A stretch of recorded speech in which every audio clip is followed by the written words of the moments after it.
চট্টগ্রাম শাহ আমানত আন্তর্জাতিক বিমানবন্দরে jet fuel সরবরাহের জন্য দেশের ইতিহাসে প্রথমবারের মতো চালু হলো ভূগর্ভস্থ পাইপলাইন ব্যবস্থা। এতদিন পর্যন্ত ভাউজার বা ট্যাঙ্ক লরির মাধ্যমে বিমানবন্দরে জেট ফুয়েল পরিবহন করা হতো, যা ছিল অনিরাপদ, ব্যয়বহুল ও সময় সাপেক্ষ। এছাড়া পথে সিস্টেম লসও ছিল একটি বড় সমস্যা। এসব জটিলতা কাটিয়ে এবার পতেঙ্গায় অবস্থিত পদ্মা রেলের প্রধান স্থাপনা থেকে সরাসরি শাহ আমানত বিমানবন্দর পর্যন্ত জেট ফুয়েল পরিবহনের জন্য স্থাপন করা হয়েছে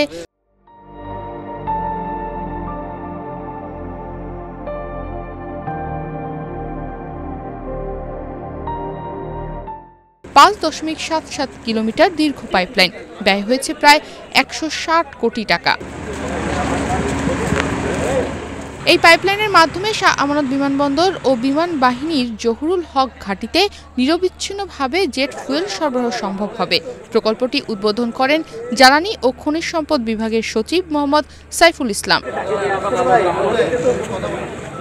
বাংলাদেশ পেট্রোলিয়াম কর্পোরেশন বিপিসি এর চেয়ারম্যান মোহাম্মদ আমিনুল আহসানের সভাপতিত্বে অনুষ্ঠানটির উদ্বোধনী অনুষ্ঠানে বিশেষ অতিথি ছিলেন বিমান বাহিনী ঘাঁটি জহুরুল হকের এয়ার অধিনায়ক air vice marshal Haider Abdullah, BPC পরিচালক ডক্টর AKM আজাদুর রহমান এবং শাহ আমানত আন্তর্জাতিক বিমানবন্দরের পরিচালক গ্রুপ ক্যাপ্টেন শেখ আবদুল্লাহ আলমগীর।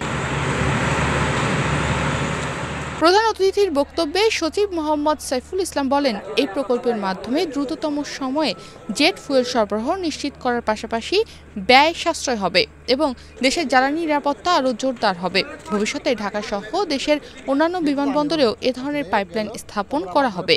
আজকে যে সুযোগটা হলো সেটা হচ্ছে নিঃসন্দেহে একটা গুরুত্বপূর্ণ আমাদের জন্য, বিশেষ করে আমাদের দেশের জ্বালানি নিরাপত্তার জন্য। আমরা যে চাই যে আমাদের জ্বালানি সরবরাহটা নিরবিচ্ছিন্ন থাকুক, সরবরাহটা অটুট থাকুক। সেই জন্য আসলে আমাদের এই পাইপলাইনের মাধ্যমে বিমানবন্দরে তেলটি সরবরাহ করা।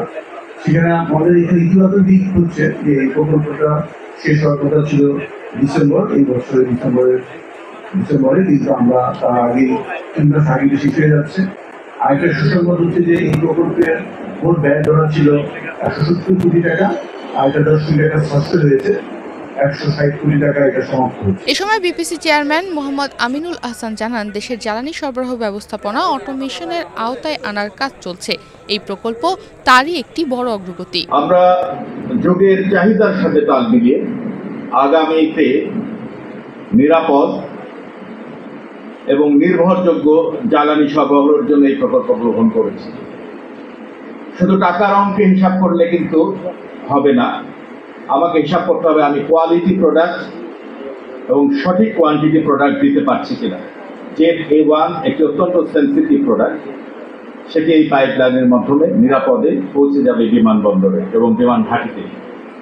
বাংলাদেশ পেট্রোলিয়াম কর্পোরেশনের দায়িত্ব হচ্ছে জ্বালানি ও খনিজ সম্পদ মন্ত্রণালয়ের বিভাগের যে ম্যান্ডেট সে অনুযায়ী কাজ করা, সেটিকে একেবারে ডোর স্টেপ পর্যন্ত ভোক্তা পর্যন্ত জ্বালানিতে নিরাপদে পৌঁছে দেওয়া। শাহ আমানত বিমানবন্দরে দৈনিক জেট ফুয়েলের চাহিদা প্রায় 2,25,000 লিটার, বছরে চা 65,000 টন। নতুন পাইপলাইনের মাধ্যমে আগামী 30 বছর নিরবিচ্ছিন্নভাবে এই সরবরাহ সম্ভব হবে বলে আশা করা হচ্ছে। নিউজ ডেস্ক, বাংলাদেশ প্রতিদিন।